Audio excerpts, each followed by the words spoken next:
Well, howdy there, Internet people. It's Belle again. So today, we're going to talk about Trump's disregard for his base and why he may not care. So while Trump is telling his base he doesn't care what they think, and that is establishing a basis for some of them to question their beliefs, on the other side of the aisle, it's reinforcing some beliefs. Quote, Belle, I'm hoping that you see what Trump's doing now and are ready to admit what's obvious.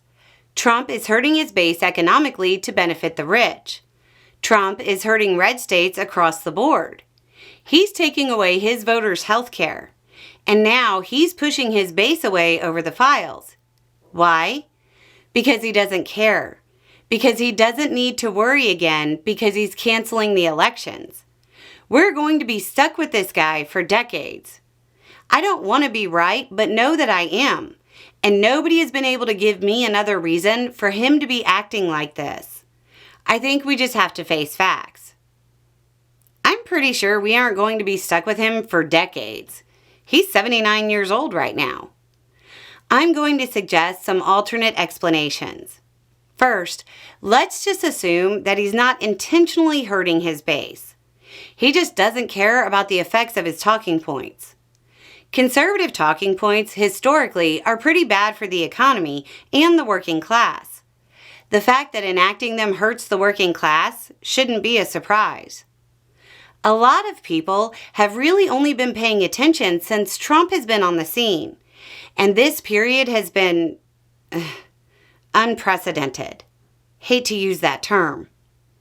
That means a lot of people have completely disregarded the examples of previous presidencies. Maybe they shouldn't. Presidents' second terms are normally turbulent.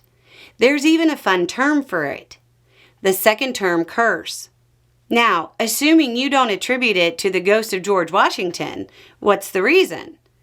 Well, generally, they try to remake the federal government in their own image and try to put their mark on the country through bigger policy moves.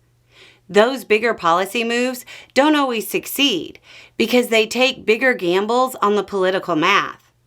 They also tend to try to use their political capital. Eisenhower moved on desegregation. Nixon had other issues. Reagan pushed harder on foreign policy.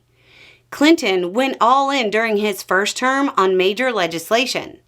His second term was foreign policy, deregulation, and social issues. Bush Jr. used his second term to attack Social Security and try to start the process of privatizing it. Obama moved on the Paris Agreement. Why do you think they do this? Because they don't need to worry about the politics as much. They're term limited, just like Trump. There's your alternate answer as to why he doesn't care about the base. First, I don't think he ever did. But now he doesn't have to pretend because they can't do anything for him anymore. It'll get worse after the midterms. When he truly becomes a lame duck, they'll start to realize that he doesn't like them and never did. Anyway, it's just a thought. Y'all have a good day.